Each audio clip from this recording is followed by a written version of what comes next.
This 9 weeks is winding down, and somehow I'm recording and you are watching our last Edpuzzle video of 2020. In case you haven't guessed, I'm totally that teacher who makes lots of "I'm not going to see you till next year" jokes. So this is our last one of the year. The next time I record it, it'll be 2021. I can't even imagine. I just wanted to make this quick video to give you an idea of what the midterm is going to look like. This is why I'm releasing it on Friday instead of Monday. That way, if you want to take some time to look at some of the material prior to next week, you have the weekend to do so. And that's really all I'm going to do with this Edpuzzle. Like I told you last week, no new content. I also wanted to thank you all again for the feedback you gave on my Edpuzzle the week of Thanksgiving, that Fourth Amendment preview. If you remember, I had posed a question asking you what your thoughts were on going virtual or staying hybrid or returning full time. And I wanted to let you know that I actually took all of your answers and put them on a spreadsheet. I removed your names so no one knows who said what, but I actually submitted your responses to our administrative team because I thought it was really important for them to hear what our students are feeling and their comfort level with how we are doing the hybrid. Some of you would prefer to do full return, some of you would prefer to do virtual, and I wanted to give that feedback to administrators because I so enjoyed reading what you guys had to tell me, and I think it was valuable information coming from students who are living in this day in and day out. So thank you again, and I do want to remind you that I take your feedback and your comments and your questions very seriously, and I take them to heart, and it does dictate how I construct my classroom and how I deliver you content. And so please keep that information coming to me. I welcome your complaints. I welcome your compliments at any time because it's just going to help me be a better teacher for you. All right, let's talk about the midterm. So generally, when I have a test, students always know well in advance, and I usually will give a day or two for students to complete a study guide, and then you turn it in to me. I look it over. We spend a few days doing some review games. I have this Epic Jeopardy game, complete with the little clicker, and so we do a little bit of review games. I then go over the study guide. I will have some review activities in class, and then we will have a day of the test. And generally my tests are multiple choice with a few short answer at the end. But because of this virtual learning, I'm actually making this test solely multiple choice, and it is all Google form, and it's 50 questions long. When we're in class full time, I never allow the use of notes on tests. So if you're not a fan of this hybrid, here's something benefiting you. This will be an open note test. I'm not going to try to walk around the building and make sure you're not taking this test without your notes. So you are able to use any notes. You are able to use the internet. And then let me tell you a little bit about the study guide that I'm going to provide for you. So this test is going all the way from week 1 up until last week where we ended with the Fifth Amendment. So it's a lot of information. And so the way I created the study guide is that it goes week by week what we've been covering all year long. All right, so if you look at the midterm review guide, what I've provided for each week, so like if we look right at week 1, Intro to Government, I jot down a few of the information that I covered that week in my videos that might show up on the test. And so the way I recommend you doing this is you go through this review guide and kind of just type some notes next to some of this information to help fill in the blanks. So maybe what does the legislative branch do? What does the executive branch do? What does the judicial branch do? And so you can use the internet, you can use my Edpuzzles. If you go back to Edpuzzle, because you've all watched all of these videos, it should allow you to rewatch them and like fast forward through them. So you can go through those. You can look at any old Google forms and kind of help you to fill that out. I did also, most of my videos are on YouTube. So actually, if you click on each of the link, it will pull up my YouTube videos. So you can kind of skim through, rewatch some of those. A few of my videos I actually didn't put on YouTube. I think this is one of them. So like if you click on this one, the week 6, Article 1 and the powers of Congress, that's our legislative branch, you will instead be able to download a video and watch that. But again, all my videos are linked every week.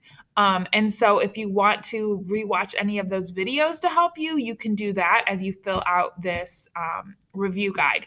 And so we talked about what government was, we talked about the different types of government. We did a little bit of history. If you remember, we did the Declaration of Independence, slightly went into the Revolutionary War, our first form of government, the Articles of Confederation, and then we jumped right into the Constitution. Article 1, which is the legislative branch, we talked about how we got there.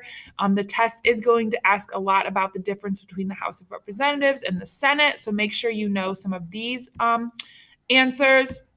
We then went to the different powers of Congress and some of those clauses, like the Elastic Clause and the Wars Powers Clause and the Commerce Clause. You're going to want to know those.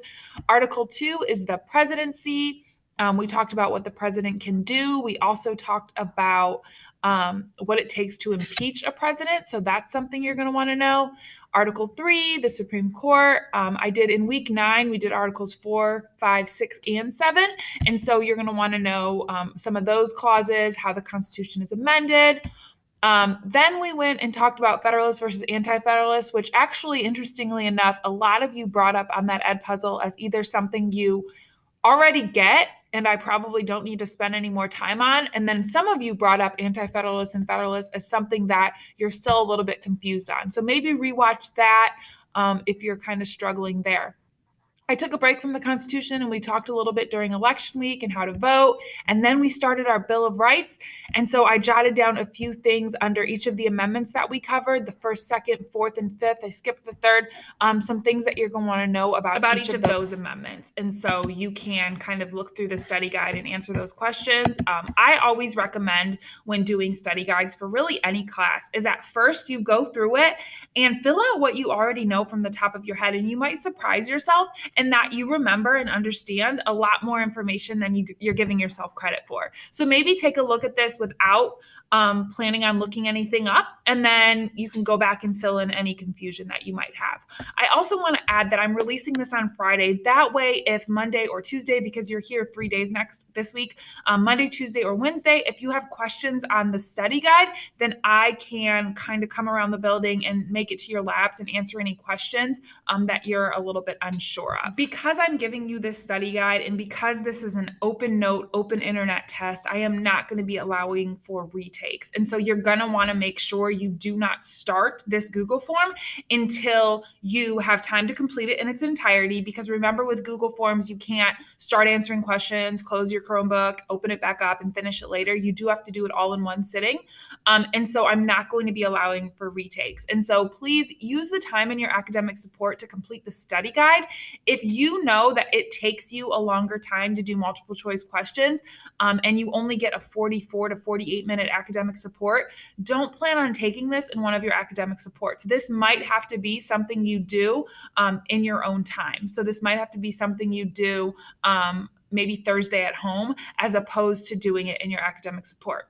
Now, if you are someone who can kind of get through the multiple choice fairly quickly and you're looking through this study guide and you feel pretty confident, then yeah, take it during your academic support. But again, know that you're going to have to finish it all in one sitting. Wednesday, I do have some of my teaching career students doing some presentations, so I'm not going to be as available during 2 of my academic support periods. But Monday and Tuesday, I promise to keep an eye on my emails all day. So if you have any specific questions or you want to chat, I will make my way around the building to find you and answer any questions, or we can, talk through email or on Google Classroom, or we can arrange a phone call or a Zoom session if that's something that you want. All right, last week of 2020, this ed puzzle, which I just wanted you to watch to kind of get some information, the study guide, and I'm also going to post a GIM kit and a Quizlet. Those are all optional. I highly encourage you to do some of the games on Quizlet, or if you click on my GIM kit link, you can click play. I encourage you to use the flashcards on Quizlet or playing GIM kit to help you to review. And I highly encourage you to read through my study guide and jot down some notes. But I'm not making them a mandatory assignment, and I will not be giving credit for those. So your only 2 grades this week are going to be this ed puzzle, which you'll all get 100% as long as you're watching it, and your midterm. And so at CTEC, you're going to get a midterm grade, and then this will also go on your second 9 weeks grade. I'm going to set this ed puzzle due for Tuesday night because I want you to, hopefully you're watching this and you're getting the information that you're not supposed to do the Google form yet. I'm hoping none of you just click on the midterm and take it without doing any review. But anyways, this is due Tuesday night. And then I'm going to have the exam due by Friday at 2:25 p.m. That is when our normal week would end. And then our second 9 weeks actually ends the first week of January. And so this is going to be kind of one of the last assignments of this second 9 weeks as well. I will start entering your grades on the test into Progress Book by the middle of the week, because I know some of you are going to want to know how you did, but I'm not going to release your individual scores probably until closer to January 8th. That way, in case we have anyone who's out with any medical or quarantine, anything like that, if I have any of you who are delaying in taking this because you are an excused absence, then I did want to give you guys some time before I actually release the answers, the correct answers. And then I will spend the week after that kind of going over some maybe highly missed questions as we move on to the second half of the Bill of Rights. All right, that's all I have for you. See you next year.